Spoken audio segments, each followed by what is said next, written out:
Hello, this is Angela Anderson. Thanks for joining me for this acrylic painting tutorial. In this video, I'm going to be showing you how to paint a very simple sunset with some birds. It's going to be number 2 in our Beginner Basics series, and we'll show you start to finish how to do it.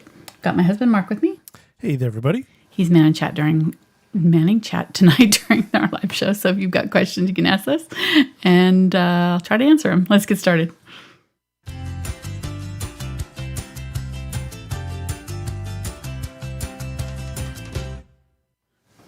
I'm already having trouble with my words. It's going to be an interesting night. Okay.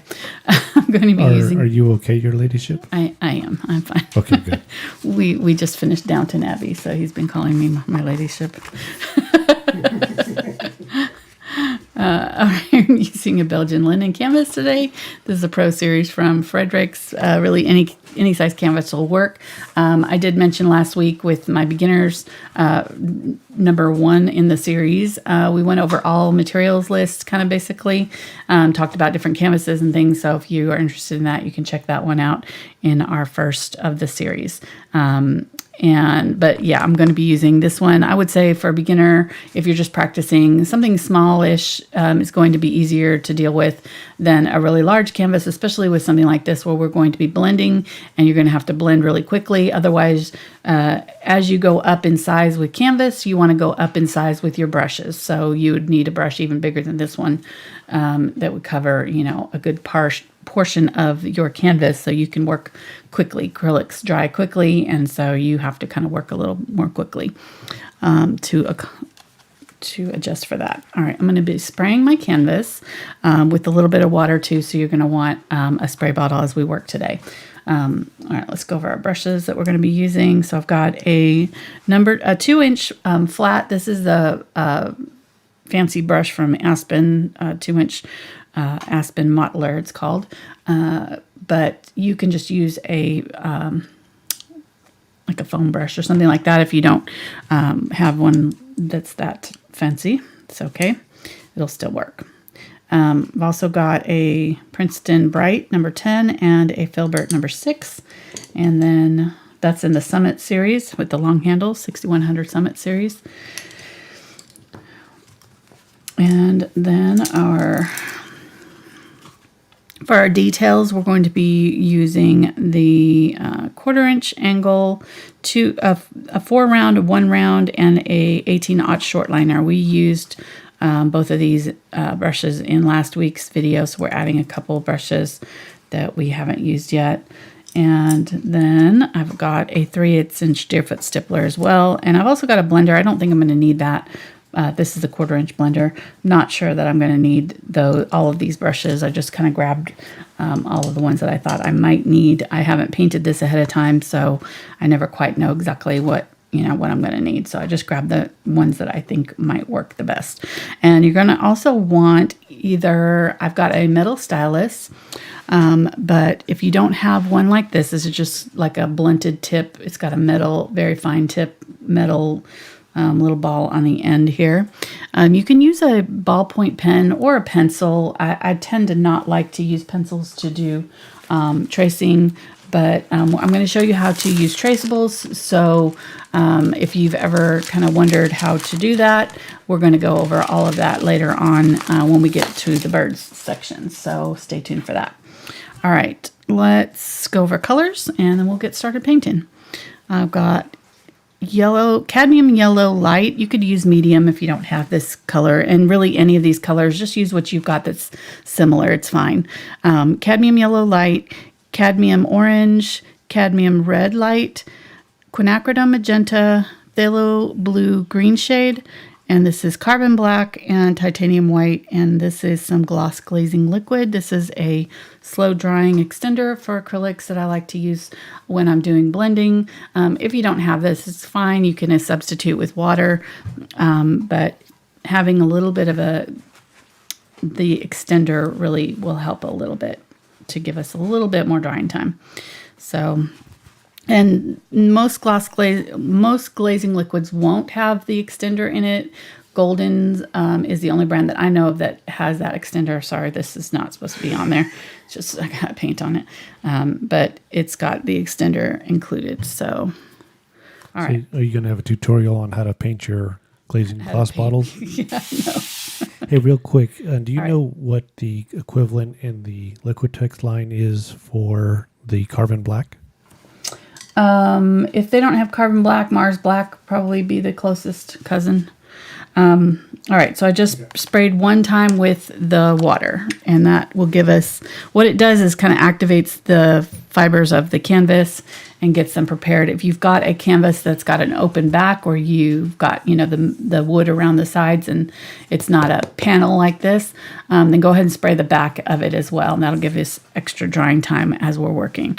Okay, the reason I'm using the large flat brush is if you look at our reference photo, we've got a good amount of the space that's a solid color. That's that blue, and then that blends into the pink kind of white-ish area right here before it gets to the yellow. So just using the larger brushes is going to be faster. That's the only reason I'm using it versus this one. And the lower half here, it's going to be like streaks coming through, so we can use the smaller brush to do that part.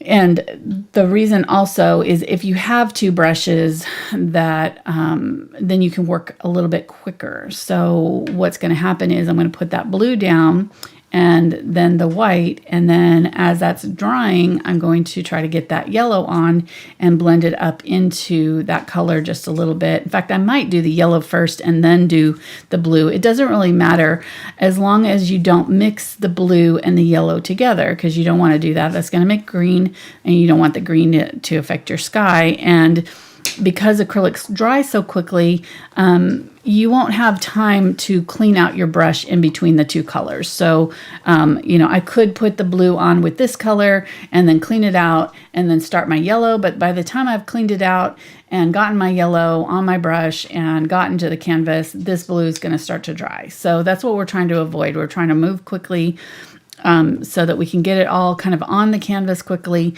and then we can have time to blend it and move it around a little bit. So that's the idea behind this.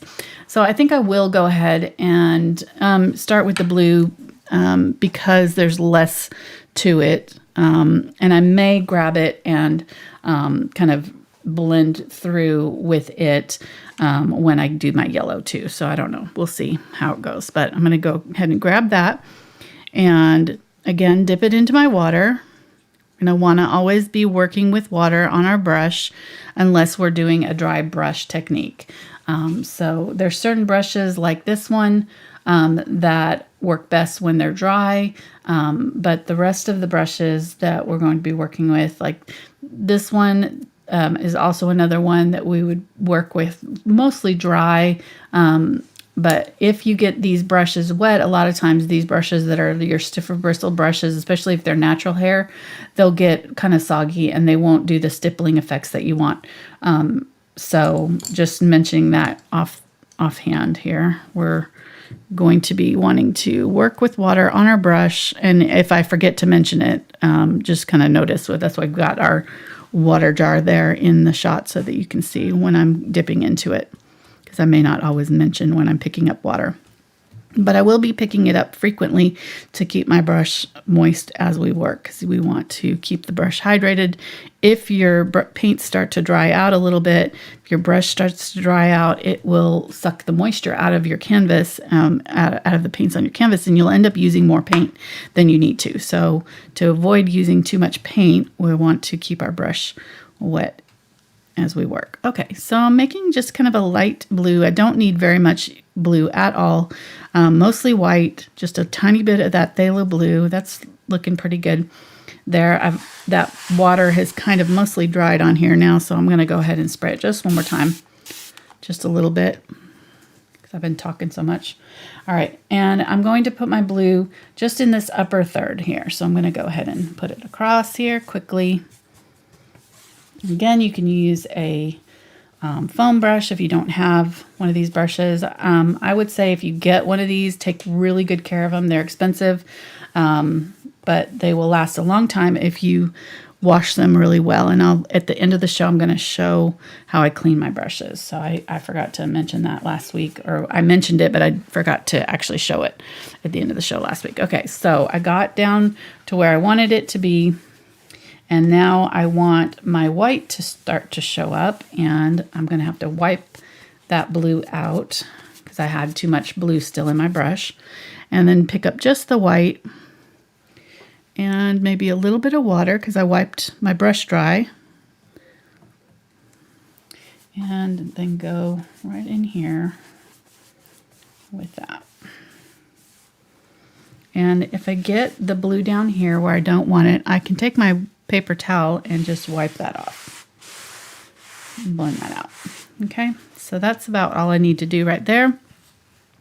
Then I'm going to grab this brush, get a little bit of water, grab my yellow and a little bit of white. And now yellow is one of those colors that you probably will need to use some white in with it because the yellow is oftentimes it can be transparent. This yellow is pretty opaque, so we're not having that much trouble with it. Plus, it's a heavy body acrylic, so it's got a little bit more thickness. It's going to cover a little bit better than some other acrylics might. But if you have a brand that is not covering well, just add a little bit of white. And I'm going ahead and adding some white down here because there's kind of some sun right here. And then I'm going to grab more of that, and right in here, I'm going to go across quickly.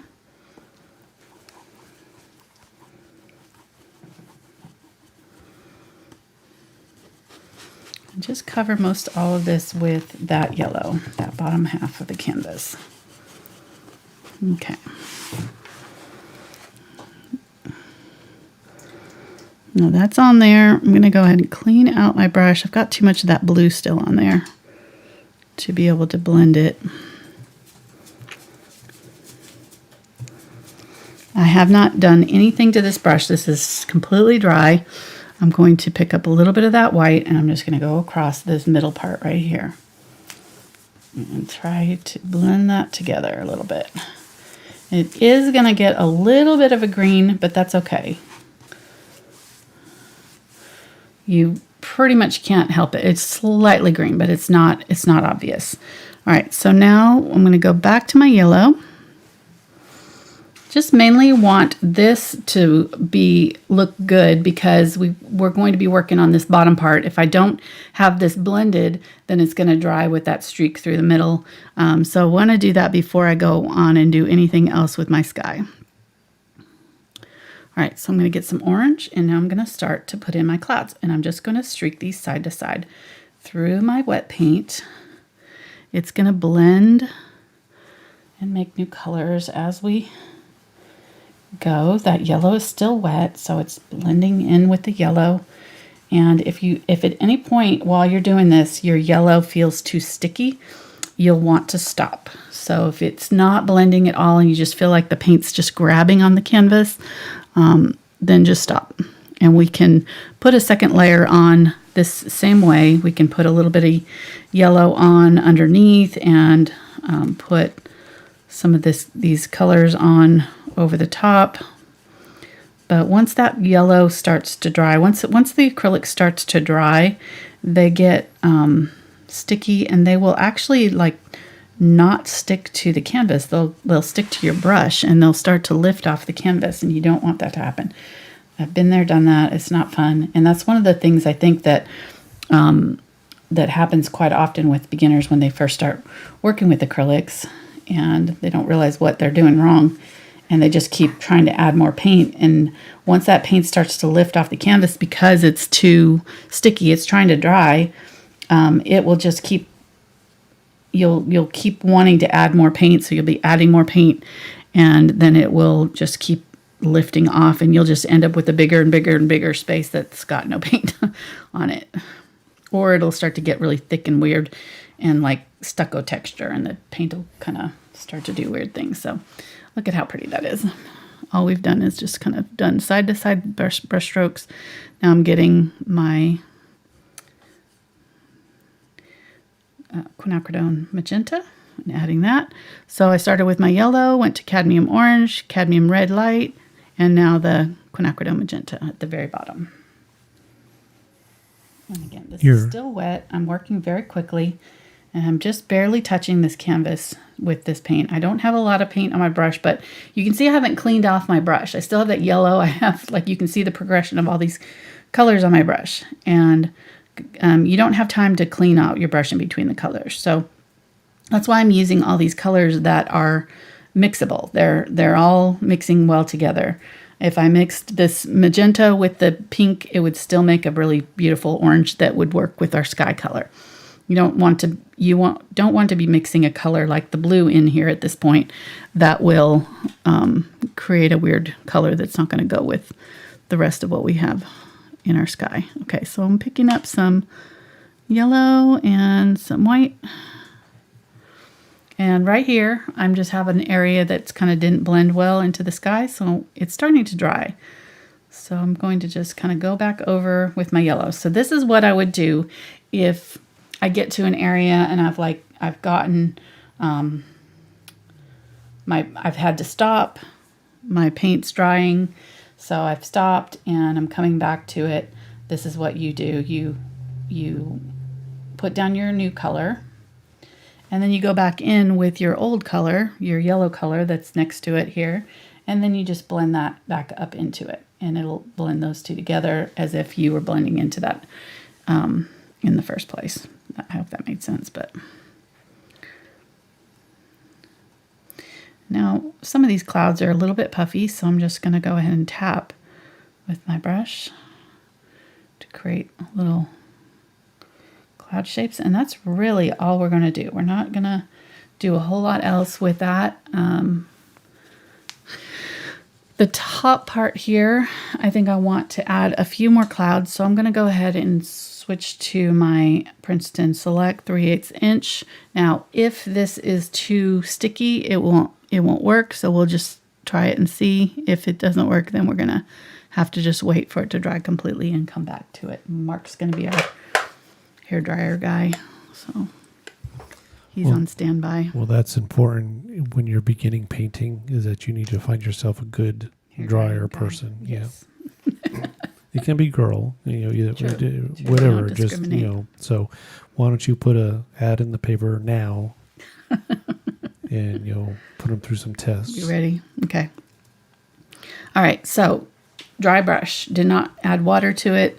I've picked up my Quinacridone Magenta. I've mixed up just a tiny bit of the Phthalo blue into it to make it kind of more purple, and then added some white. And then I'm going to wipe most of that out of my brush.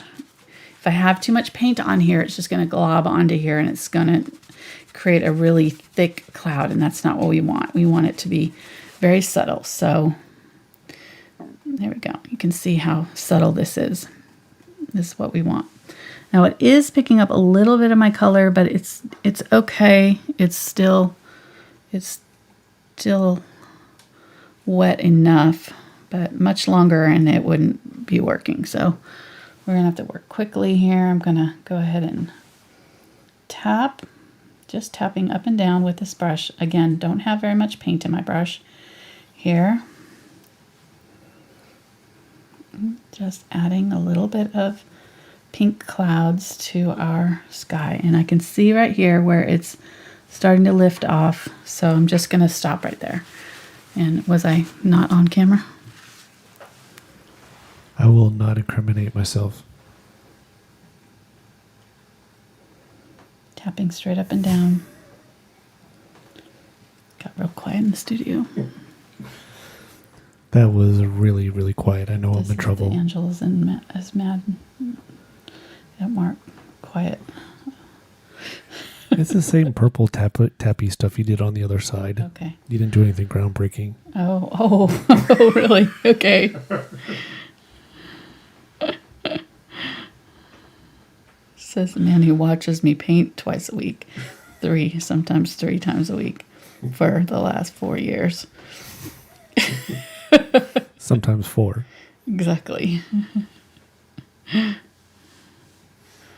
Okay, so I'm going to go ahead and leave it like that. That is our beautiful light clouds. And I'm going to give it to Mark, and then we'll show you how to trace while that's drying. Okay, well, it's obvious how to trace. What I want to talk about mainly is what size to print at, because we've got a 9 by 12 inch canvas, right? So the 8.5 by 11 inch size printout is not going to completely cover. It's going to have a little bit of room off the sides, but really, it's for most things, it's not going to matter. You can kind of fill in this gap, especially for something like this. These are really the only thing we're tracing on. We're not having to trace any of these outside things. So you can go ahead and print your image full size borderless printing. So it goes right to the edge there. And then you'll have your image so that you can trace on it. Now, I also have what's called traceables that I do for all of my paintings, and they're available on Patreon. It's $2 a month. There's hundreds of them for the last 4 years in February. We've been doing traceables on Patreon. I'm going to go ahead and clean this out of my brush so that it doesn't dry in there. That's the yellow in my, or not yellow, that's my pink in my Deerfoot Stippler. Since that was dry, it'll dry in there really quickly. But the traceables are a really good resource, especially for beginners. I know people say it's cheating or whatever, but I feel like any kind of thing that helps an artist grow more quickly in their artistic journey is good. I definitely would say learn to draw. Learning to draw will help you with your art. It will help you paint better because you'll be able to see better. Learning to draw is more about seeing things correctly than it is about actually like learning, certain techniques or anything like that. So learning to draw will help, but having traceables is a really great resource when you're first starting out, especially because having a good base for your project, having a good design on your canvas when you start or as you're working, it will give you better results, and you'll be a little bit more, I think, encouraged by the results. Maybe you will, I think, get a little bit more confidence with and see the progression a little bit more quickly. So it's up to you whether you use traceables or not, but I'm going to show you tonight how to do it. All right. So step 1, print out your image, either image or traceable in the closest size to your canvas that you can get. There are programs. There's one Rasterbator program. It's Rasterbator, I think. They rasterize. It's a technical term. Basically, it just means they take an image and they blow it up and print onto multiple sheets. So if you have a canvas that's larger than your regular printout, you can have it printed using one of those online rasterizer websites or Excel. You can tell if you put in your image to Excel, you can tell it what size to print out your image, exactly how many inches to print it out, and it will print it out into multiple sheets. And then you just basically tape them together into, whatever size your canvas is. Okay, so once you have that, then you get your tracing paper and you trace your design onto that. So now I have my design traced to the size of my canvas. Tracing paper comes in all kinds of different sizes too, so you can get tracing paper in large sheets, or you can also tape your tracing paper together if you have to for a large project. When I'm working on really large projects, I draw onto them, but you can also grid. There's all kinds of different ways to get your design onto the canvas. So you can grid onto it. But the main thing that I would say is with something like this, when you are wanting to add a complicated design on top of something like this, where we don't want to have to paint around our birds, We want to put them on after we get this sky all done, because trying to paint around those birds would be a total nightmare. You can draw straight onto the canvas if you want to. You just have to make sure that you don't scrape too hard.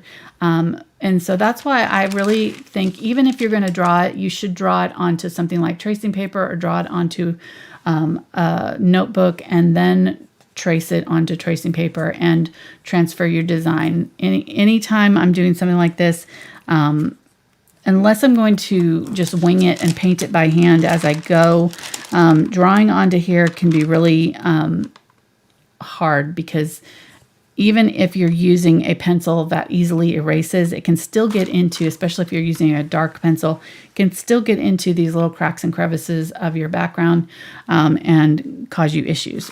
One thing you can do to protect this, so say I want to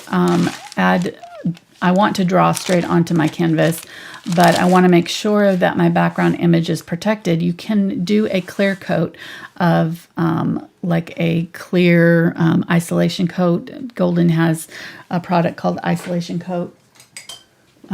I like to use it for varnishing too, but it just will give you a clear barrier, and then you can transfer on your design over the top and paint over the top of that as well.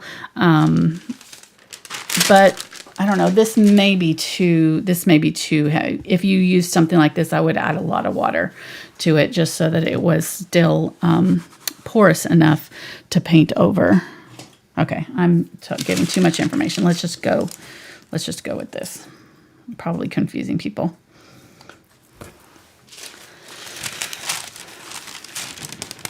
Got all this stuff in my head I'm trying to get out. I'm talking too fast. All right. So what I want to do is lay this on where I want it and flip it back. I'm holding it really tight with this hand. I'm not going to lift off this hand. I don't want it to shift around. You can tape it down if you want to. I don't find taping helps me much. And then I'm going to place this in here, and I'm going to try not to slide it too much on my canvas. This is Saral. It comes in different, it's Saral wax-free transfer paper. So you're looking for transfer paper, not copy paper. You do not want waxed copy paper, because it will resist your paint. So you need something like this that is going to be able to be painted over. This is actually water soluble, so you can actually wash it off. I really like this brand because of that. So it comes in different colors here, and that's down in my Amazon shop. They sell it on Amazon. I've got it listed in my beginner supplies list. I put a link in chat also. Okay, awesome. All right, so it's got two sides. You can see one side is kind of more whitish and one side is more colored. You're going to need to find that colored side, and that's the side that's going to go down against your canvas. That's the side that's going to, I think we've all used transfer paper at some point or another. Hopefully, maybe. All right, so then I'm flipping that back over, and again, I don't want to mark this. I don't want to run a brush again. Any type of pressure on this is going to transfer my design, and I'm going to end up with my design in places I don't want it. So I'm going to use this hand to hold my design down, but I'm not going to move my hand around. I'm going to really just try to hold it in even pressure and try to find my stylus where it went to. There it goes. It's right here. All right, and then I'm going to just draw on my design. Now, one thing when you're drawing, I used the red because I felt like if the black showed up against my background, it would be really hard. Even if it did erase, it is water soluble, but it still can leave a trace. You know, like how when you erase something off of, when you draw onto something, it always kind of has like a little ghosting image.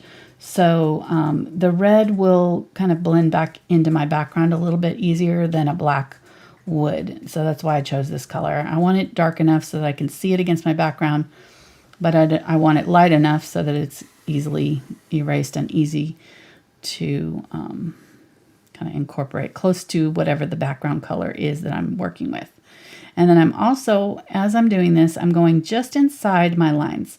So I'm not going all the way to the outer edge because my outer edge is where my design was traced. And if I go to the outer edge and then I paint over that line, my outer edge is now going to be thicker because it's now got the paint kind of covering over it a little bit thicker. So if you want to, what I usually do is just go right on the inside of that line, and that way when I paint over this line, it will be just thick enough to be covering, but it won't thicken my image any too much. So I won't end up with my bird being bigger than I want it to be. Got a real quick question about the clouds. Yes. We're going here. So when you painted in the purple clouds, you said something about the background being a little wet. Did you want the background to be wet when you put in the purple clouds? Yes. It could have been dry. That's fine. I just had to stop when I did because it was. All right, and then always check it before you lift it off. So I always kind of I'm keeping my pressure firm on here. I haven't shifted my hand around.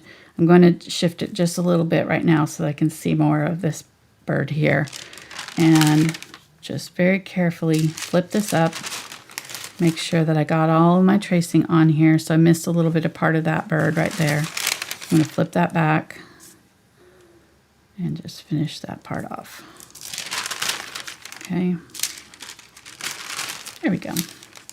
All right, so we got that on there. You can see how a little bit, I don't know if you can see that, but a little bit of that red did show up where I was pressing down on it, which is normal. That will happen. I'm going to get a very damp cloth, or a very, I don't know why I'm saying very damp, just a damp cloth. And very lightly. #wet. Yeah, I don't know why it was like very damp. I don't want it super damp. I don't want it to be like running down here. Just want to be able to wipe that off. So just carefully wiping. And again, this red is blending into this background fine. So anything that shows up that was unintended is not going to look out of place. It's fine. It's blending right into my background. And did you mention, is that the reason why you chose the red color? Yes. Okay. Yeah, that's why I chose the red. Just in case there was any boo-boos, you could quickly fix it. Exactly. Well, and it would just blend right back out into the background. So yeah, let's go ahead and we can go ahead and add some more clouds here to this. We have space here where we don't have anything going on. So I'm going to go ahead and grab. It's not going to affect our birds at all. I'm going to grab a little bit of that Quinacridone Magenta and my blue. I'm going to go a little bit darker on this purple this time and get a little bit of the white, just so it's a little bit lighter. Wipe again, wipe most of that out of there.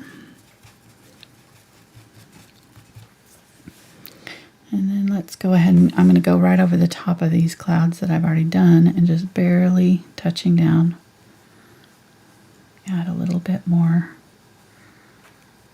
to them. Okay, just a little bit.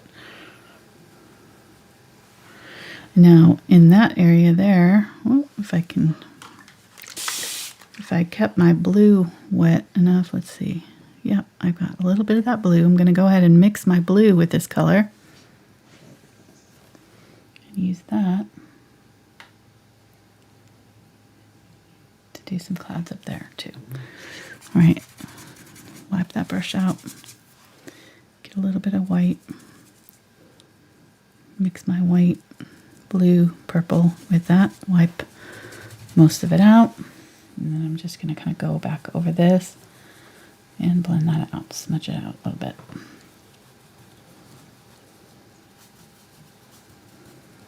Okay. You can do as many of these as you want. This is your painting, so you don't have to do it exactly the way I did mine. You can add more or less clouds, however you want to do it. I would say that Just make sure that you're keeping them very wispy. Sounds like wispy business.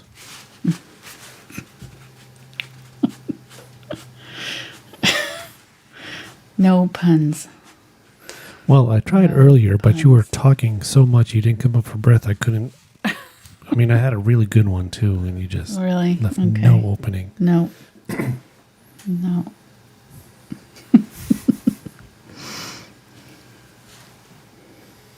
Okay, don't ask me what it was. That's fine. I'm not wanting to tell you anyways. No, it's too late. Was I asking? No, I wasn't. All right, fine. When you said stop because the paint was getting sticky, I was wondering if they should collaborate and listen also. And what? Collaborate and listen. Stop, collaborate, and listen. I'm wiping my head off there. I didn't like it. Okay. I missed that totally. I'm not sure what that was referring to. It's a rap song of some kind, right? Is it? Okay. Stop, collaborate, and listen. Is it Vanilla Ice Baby? I'm not sure.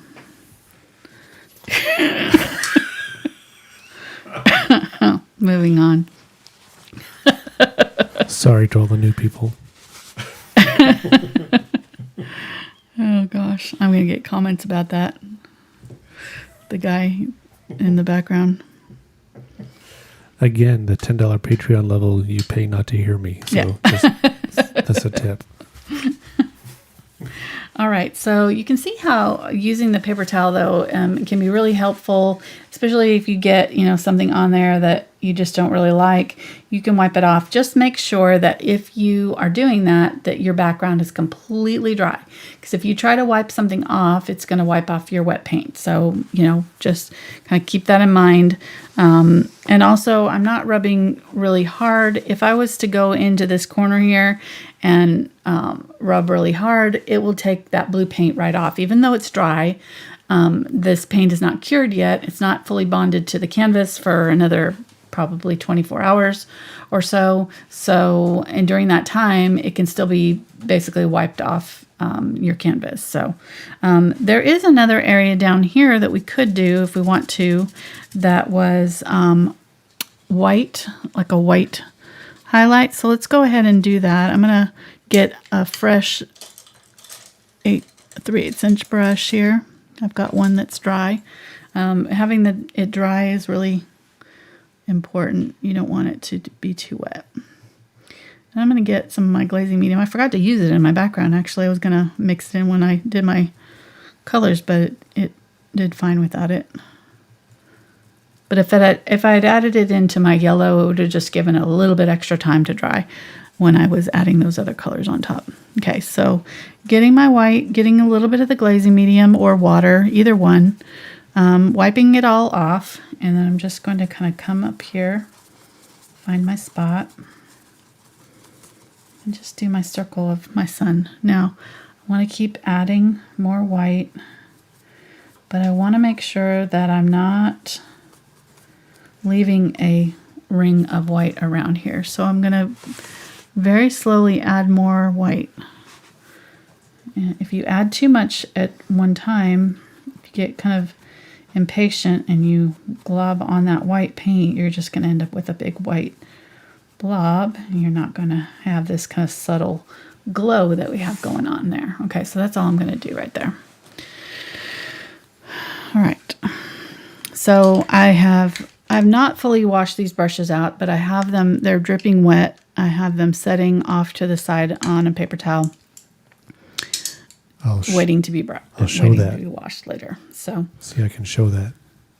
Yep. So they're sitting right here, and every now and then I'm going to dip them back into the water to make sure that they stay wet. Hey, really quick, somebody asked if you were using zinc white just then. I was not. I was using regular titanium white. I didn't have zinc on my list this time. Okay. All right, so let's go ahead and paint in our birds. I think I might just go ahead and use my number one for these since they're small enough. Now I did cheat and I'm using the fluid black again, just because it's easier to do lines and small details with this. But if you don't have it, just add quite a bit of water to your black if you've got a thicker black, and that will give you a little bit more ease when you're using this round brush. So roll that brush through your paint so that it comes to a nice fine point. If your brush if you've loaded it and it's still not coming to a good point for you, then your brush may be damaged. And that happens if you haven't washed it out properly. So just kind of really take care of your brushes. Keep an eye on that. You want to have a brush that you can get a really nice fine line with, so that you don't go outside your line. So I'm going to go ahead and just kind of use that outline. I'm going to go right on top of that red line.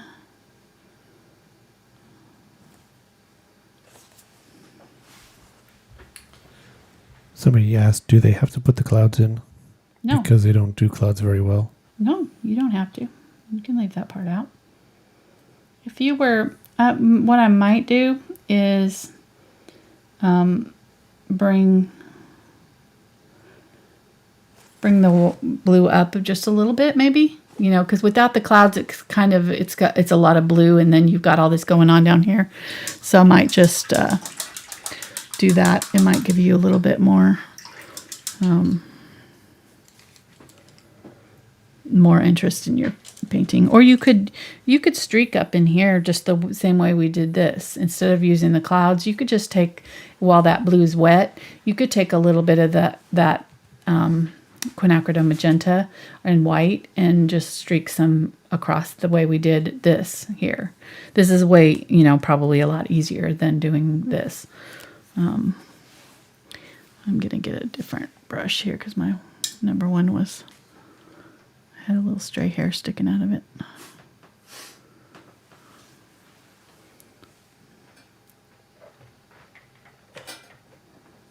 Okay, so as I'm painting these in,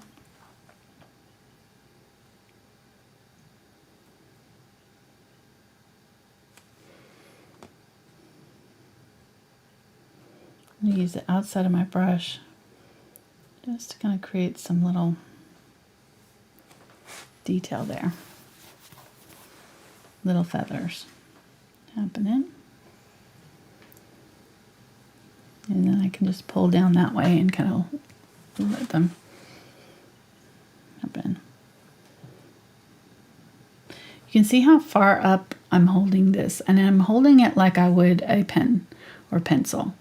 And I'm going to, but instead of holding it like at a relaxed angle and painting that way, I'm changing my angle just a little bit. I'm tucking my hand in tighter so that as I'm working, my brush is staying perpendicular to the canvas. That's really important. If you're trying to paint it in and you're going at a really relaxed angle, it's fine if you're going for these kind of ones that are kind of farther away. But if you're getting up in here and you're especially if you're going in this direction, you're not going to be able to use that brush this way, because what'll happen is it will, let me use the back of this here, I'll show you. If I hold it at a relaxed angle and I'm trying to do something down here, what's going to happen is it's going to start skipping on me. As I get down this way, if I don't change the angle of my brush, it will start to do like that. It'll start to split on me as I'm getting around the outside here. And I'm doing it. I'm trying to do it wrong, and I'm doing it the way I'm supposed to do it. Do it left-handed, please. Yeah, exactly. But anyhow, what my point is that if you hold it upright, you can put this brush in any direction that you want, as long as you're keeping it centered above the canvas, and that point, the point down on the canvas. If I'm holding it like this and I try to do that, that's about as good as I'm going to be able to get, because I'm not going to be able to get just the tip on the canvas. By the time I get, even trying my hardest, by the time I get around here, it's going to start hitting the side of the brush instead of the tip of the brush. So we're just trying to keep the very tip of the brush the only thing that's in contact with the canvas. And we can control how much of that tip is pressed down by pressing down harder and giving it more pressure, but we're still going to keep our brush upright. Okay, I didn't mention that last week when we were doing the lines, so that might help. If you struggle with the lines, I didn't mention the angle really does make a difference. Having the angle not be at, kind of a horizontal angle, but more of a perpendicular angle is what you really need. To clarify, we were doing paint lines Last week, yes. Yes. You just said, well, we were doing lines. I just want to make sure, Yes. make sure it's clear. It was Yes, paint line. We were exactly. painting lines. Yes. Okay, good. Just say no.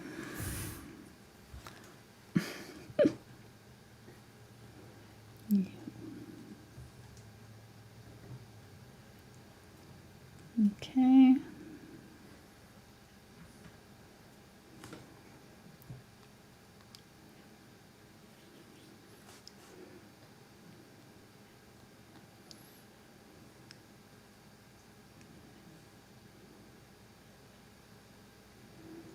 I actually noticed as I was tracing these that this is obviously these birds that were added after the fact, because they're the same bird. This is the same one as this and this.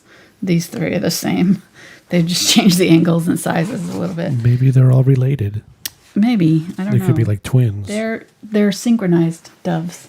Ah, the synchronized They're dove the team. synchronized I've flowers. heard of them.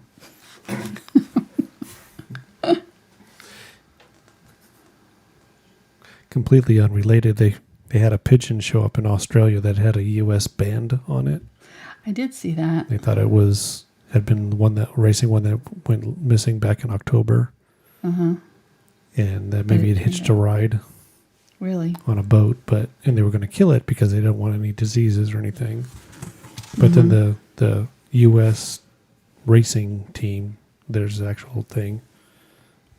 Pigeon racing? Yes. Nice. Said that is a phony tag. It's not a U.S. So somebody tried to pretend like their bird Yep. crossed the Atlantic. Mm-hmm. Or Pacific, I guess it would be Pacific. Yes, we know our geography.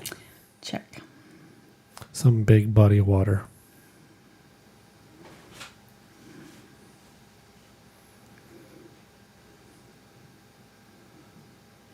That would be some kind of feat. Mm-hmm. But it's sad that they were just going to kill it. Like, he went through all that work. It's like, phew, I made it. And then there's like... Hopped a ride on a cruise ship. Got over. It's going to have a great vacation in Australia. And I mean, man, I would hate for that to happen to me. That's for sure. I'm sure they don't do that to their tourists. Okay, just want to make sure. I mean, I've never been, so. That would sure be fun, though. I hope we get to go someday. I want to go to New Zealand and visit the Hobbit set, Hobbit houses.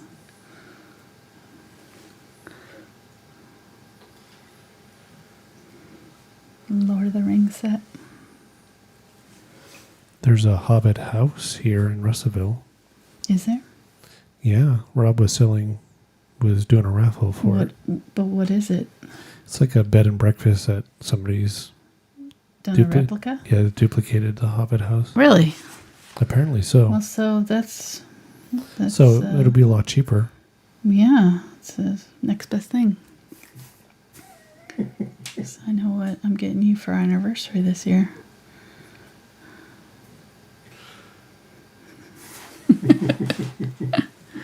Who needs the beautiful New Zealand scenery? Exactly. You can just make it up here. Actually, Arkansas is a pretty state.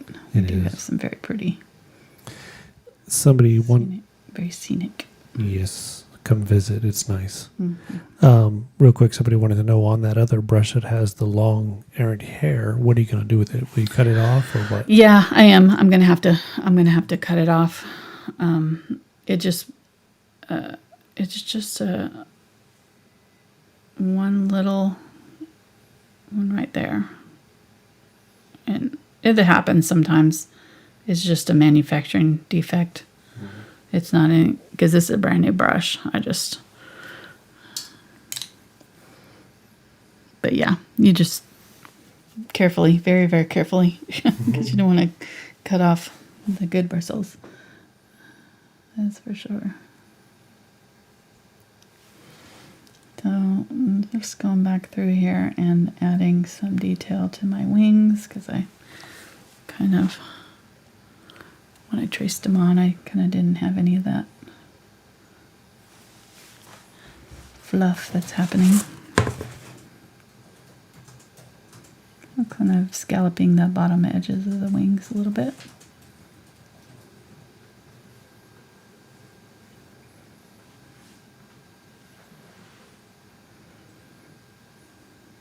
And so if I want my scallops to be more rounded, what I would do is start from the inside. So here's my tail, right? So if I want this bottom to be scalloped, if I want my scallops to be pointed, I would start and go like this and lead. Not doing a very good job. Lead my brush out so that I'm getting these points on it, right? If I want them to be rounded, I'm going to have to go a little bit slower. I'm going to set my brush down and round it out that way. Set my brush down, kind of wiggle it a little bit. It will round out that tip. See the difference? I didn't do a very good job at these. So this is what it would look like going the pointed route if I'm more careful with it. So here's the pointed way, and then this is the more rounded way, and that's just by setting my tip down and kind of pressing down a little bit before I pull in, and it's going to round out that tip a little bit. So depending on the look that you want on your tail feathers, I'm going to go ahead and pull from the inside so they're a little bit more rounded, or from the outside in, I should say.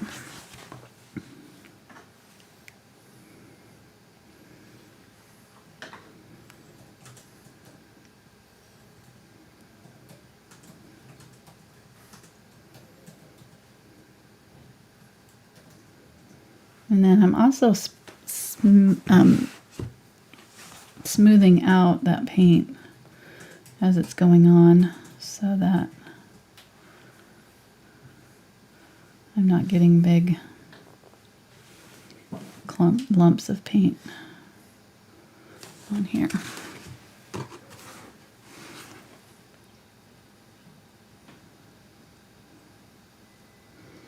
And always look at because even though I've traced this on, there's still some areas that I didn't quite do a very good job of it, or, maybe that when I put my stylus down, it kind of caught funny on the paper or something like that. So even though it's on here, you don't have to necessarily do exactly the way it is. You might need to adjust it just a little bit. It's just to give you kind of a head start, and anybody who says tracing is cheating has not started with a blank canvas that's got the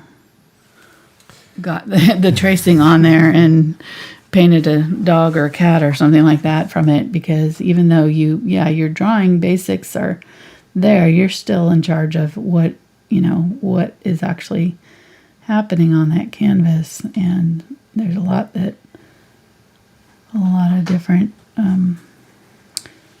things that go into painting that create that artwork. So You're just giving yourself a head start. That's how I look at it. Real quick, is that the number 1 route? This is the number 2 because the number 1 was having trouble. I didn't have another handy one to grab.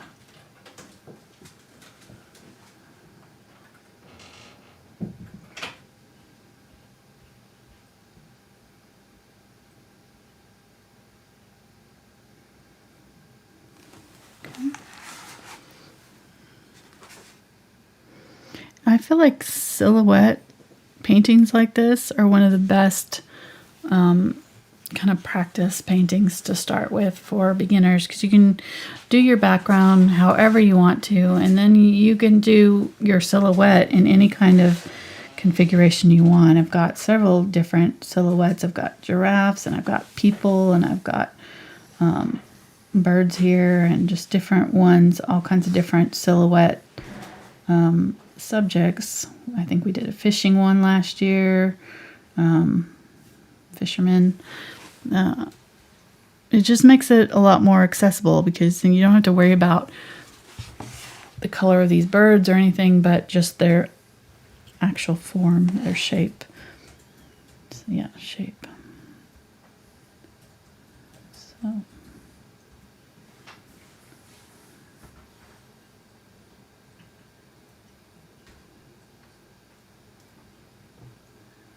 And it's quick. It's fairly easy. And it takes a little bit of time to get this, but this is great hand-eye coordination, great practice for brush control. So it's really,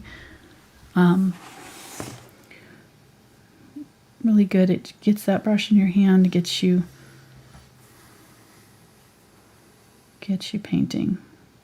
Now, if I was to make a mistake here, which could happen, I can wipe it off as long as I catch it right away with my wet paper towel. So keep one handy, keep a paper towel handy, and if you do, really kind of go outside the lines, you can wipe it off. Now, being that this is black on top of this yellow, it's going to be a little bit trickier to clear off any mistakes. So just take your time. Go slowly. Make sure you're loading your brush well and twisting it to a point. Make sure you've got your paint's not all globbed on here so that it's super thick and you're having a hard time controlling it.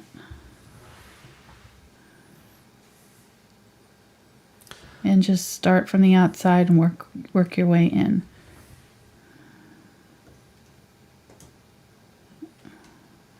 And if it gets a little bit off, you're probably the only one that's going to notice. I mean, unless it's a huge mistake, you will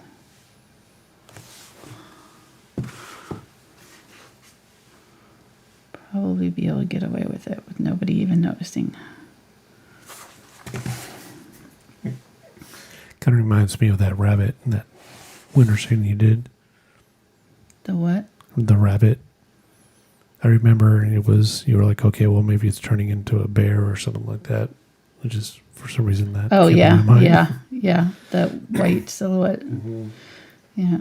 Hey, real quick, on the Sorel paper, it has 5 different colors: white, blue, red, orange, and graphite.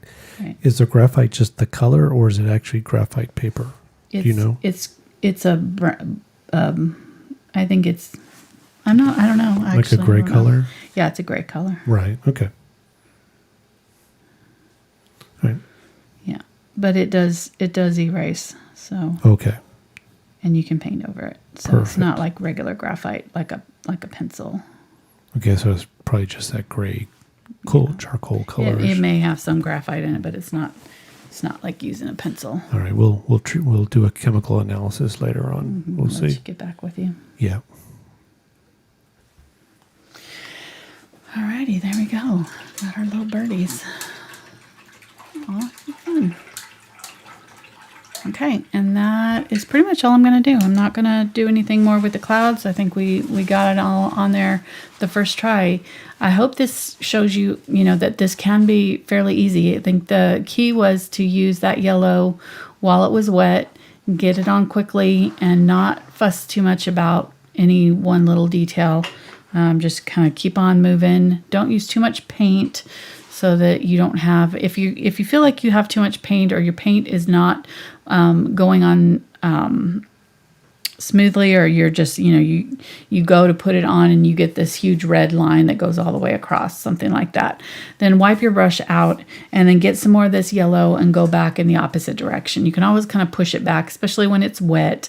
There's a lot that you can do to adjust your paint, but keeping control of the water, making sure you have enough water on your brush as you're working, and making sure that you're using the right amount of paint, just enough to where it's going on, covering your canvas, and but not too thick that it's going to get globbed up. And I don't know.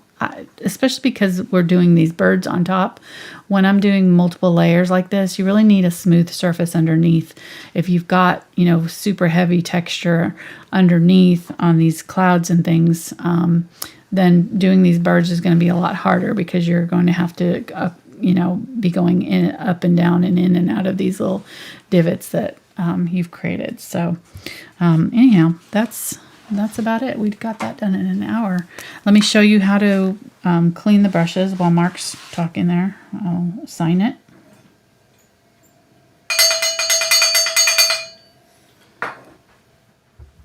And that's what the moo is for. We have some new people going, moo. Cowbell. Cowbell, yes, for our super chatters.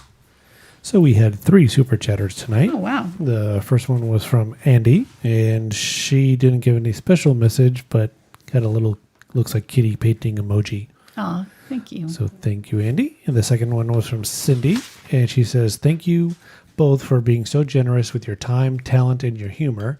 You make the world a better place. Here's some pizza/wine money for Mark. Nice. LOL.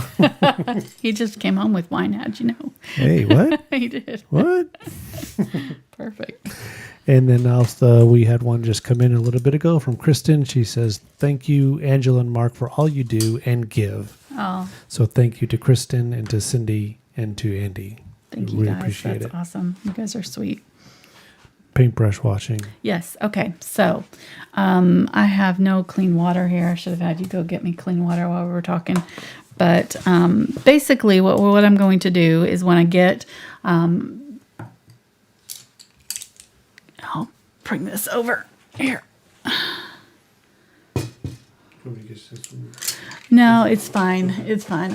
We can pretend. So, we're going to rinse the brush in water. So I'm going to take it to the tap, rinse it in running water until it looks clean. And then I'm going to put some soap in my hand. So I use Dawn dishwashing liquid, or just any kind of, it doesn't have to be Dawn, just any kind of dishwashing liquid. This is called pink soap. It's also a product that you can use that's specifically for brushes. But basically I'm going to go in and push that soap up into here. That's my goal, is I want to get that soap up in there, because that's where the paint gets trapped, and that's where, if it dries, it will cause problems for your brush. So I'm going to really press down into that soap and get it worked up down into here, and then I'm going to really start to lather it and work the bristles back and forth. And I'm not pressing straight down, so I don't want to bend or break my bristles, so you have to be kind of careful when you're doing this. But I am doing very firm pressure here and really pushing that paint up into, or that soap up into that part, the ferrule of my paintbrush. And by working it back and forth like this, it spreads those bristles out and it helps work that paint in. And then I'm going to rinse it out. Soap. Work the soap in. Work the soap in. What did I say? Work the paint in. Paint, yeah. Sorry. You're forgiven. Work the soap in. All right.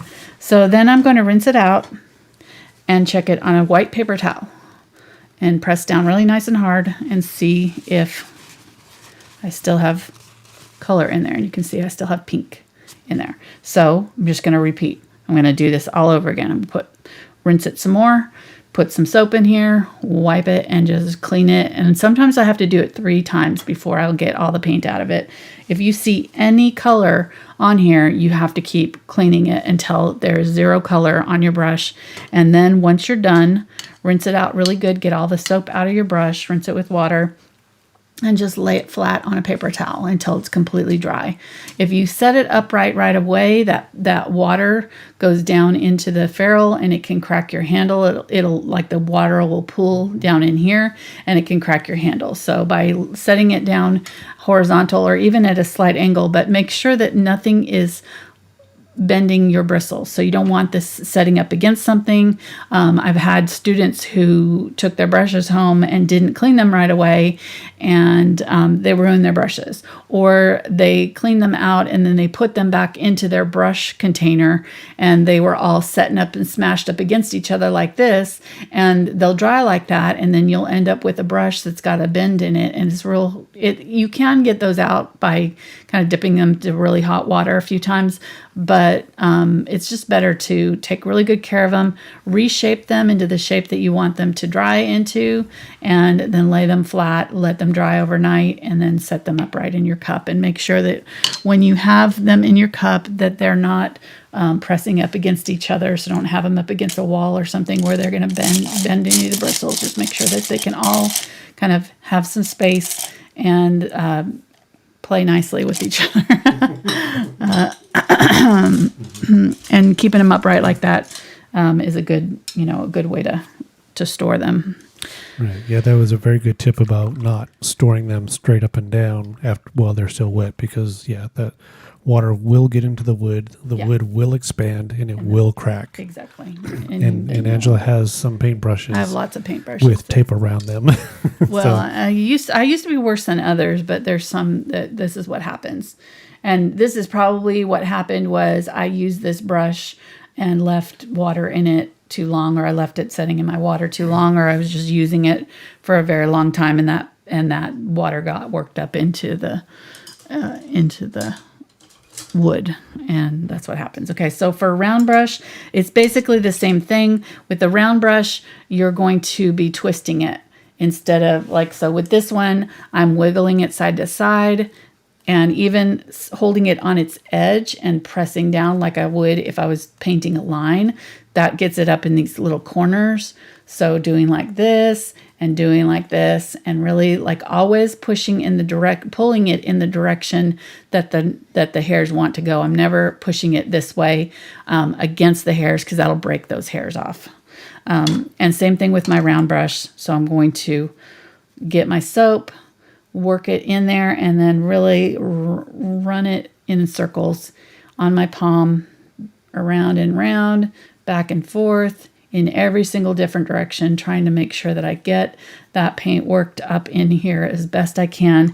Round brushes, I think, are a lot harder to get clean than the bigger brushes, and small round brushes, especially like your number 1 rounds or your liner brushes. You really need to make sure that you're getting those clean, because even just a tiny bit of paint that dries up in there will cause those bristles to fray. So Mark's been there, done that. He's done that. He ruined one of my brand new brushes last year. So if you're a loved one that is helping out, make sure you do a really good job, because it could put some strain on your relationship. Just saying. What? He's very sweet to clean my brush. I try. I've learned to just go back and check them. And I don't blame you. Just check them one more time.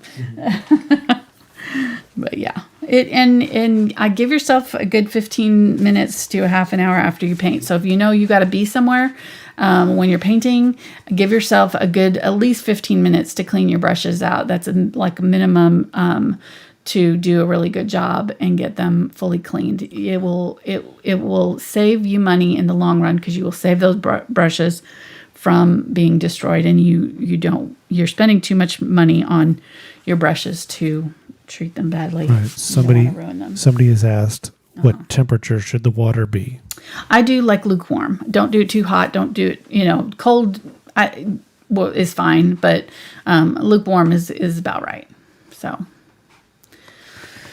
All right, so patreon.com/AngelaFineArt, traceables, bonus videos, all kinds of stuff. Yes. Did you show the train? I did not show the train. This is what we painted. The $5 level, we painted that. Took us 4.5 hours, something like that, on Sunday. So we finished that. It turned out pretty cute. I like it. So that's available for the $5 level. And that and all of our other bonus videos you can check out thankfulart.com. We've got a page there that shows all of the Patreon bonus videos that are not available on YouTube. So if you go there, you can check it out and see if you want to join Patreon, kind of see what's available. And it also has a traceables page, so you can see all the hundreds and hundreds of traceables that we have available as well.